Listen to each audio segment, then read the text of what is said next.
आदाब दोस्तों, मैं हूं एम ए वाजिद। आप देख रहे हैं पैगाम टीवी। आज की बात में आज हम बात करेंगे वज़ीर आज़म नरेंद्र मोदी की, जो इन दिनों गुजरात के 2 रोज़ा दौरे पर हैं, जहां उन्होंने कई तरक्याती कामों का इफ्तिताह अंजाम दिया। वाइब्रेंट गुजरात ग्लोबल समिट 2023 से खिताब करते हुए उन्होंने सबको हैरान कर दिया और कहा कि देश ने 9 सालों में इतनी तरक्की की है कि सारी दुनिया अब हिंदुस्तान की तरफ देख रही है। साथ ही उन्होंने बताया कि वाइब्रेंट गुजरात में यूपीए हुकूमत ने कई रोड़े अटकाए थे, लेकिन उनकी कारकर्दगी में गुजरात ने काफ़ी तरक्की की है। अब ये तरक्की किस तरह हुई है, क्यों हुई है, मोदी जी अपने मुँह मियाँ मिट्ठू किस तरह बन रहे हैं, ये जानने के लिए देखिए हमारे नुमाइंदे मोहम्मद फारूक की ये रिपोर्ट। वज़ीर आज़म नरेंद्र मोदी अपनी बीवी को त्याग देने के बावजूद ख़वातीन और लड़कियों के हुकूक़ पर बड़ी बड़ी बातें करते हैं। कई मरतबा अपने ख़िताब में उन्होंने कहा कि ख़वातीन के ख़िलाफ़ कोई इम्तियाज़ी सलूक रवा नहीं रखा जाएगा। ख़वातीन के साथ जुल्म व ज़्यादती से हमारा सर शर्म से झुक जाता है। दूसरी तरफ हमारे ही देश की रियासतों में ख़वातीन को बरहना करके घुमाया जाता है, दलितों को पेशाब पीने पर मजबूर किया जाता है। इस मामले में वो कभी नहीं बोलते।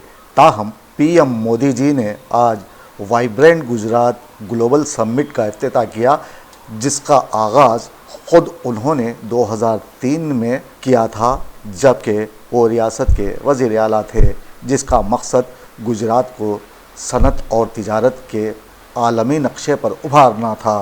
अहमदाबाद में पीएम मोदी ने रोबोट एक्सपो नुमाइश का दौरा किया। इस मौके पर उनके साथ रियासती गवर्नर आचार्य के अलावा वज़ीर आला भूपेंद्र पटेल भी मौजूद थे।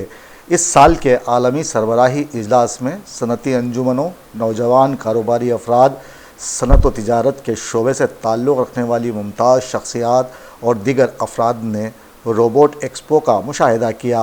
अब जबकि समिट को शुरू किए 20 साल का तवील वक्फ़ा गुजर गया है, ऐसे में मोदी जी ने इजलास से खिताब करते हुए कहा कि जो बीज मैंने बरसों कब्ल लगाया था, अब वो एक बड़े बरगद का दरख्त बन गया है।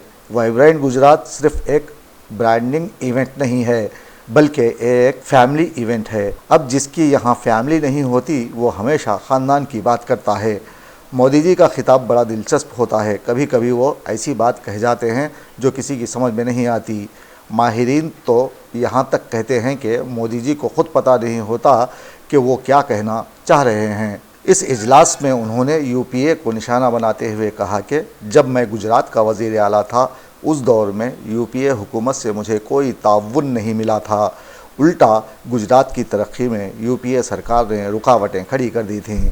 ये तो थे वज़ीर आज़म मोदी के अल्फाज, लेकिन गुजरात की तरक्की के गुन गाने वाले मोदी जी को ये जान लेने की ज़रूरत है कि आज भी गुजरात के देहातों और स्लम बस्तियों में अवाम बुनियादी चीज़ों से महरूम हैं। कहीं बिजली नहीं तो कहीं पीने के पानी को लोग तरस रहे हैं, और मोदी जी तरक्की के राग अलापते नहीं थक रहे। अगर हम देश के अलावा यहाँ की रियासतों का जायज़ा लें तो हमें पता चलेगा कि ज़मीनी हक़ाइक़ इसके बिल्कुल बरक्स हैं। हिंदुस्तान में इस वक्त 60 करोड़ से ज़्यादा अफराद ख़त ग़ुरबत से नीचे ज़िंदगी गुजारने पर मजबूर हैं, यानी वो इतने मुफलिस ज़दा और बदहाल हैं कि बुनियादी ज़रूरियात ज़िंदगी भी उनको मैसर नहीं। हिंदुस्तान को ग़ुरबत के साथ साथ दौलत की गैर मुनसिफ़ाना तक़सीम, करप्शन और जंगी मसाइल जैसे शदीद मसाइल का सामना है।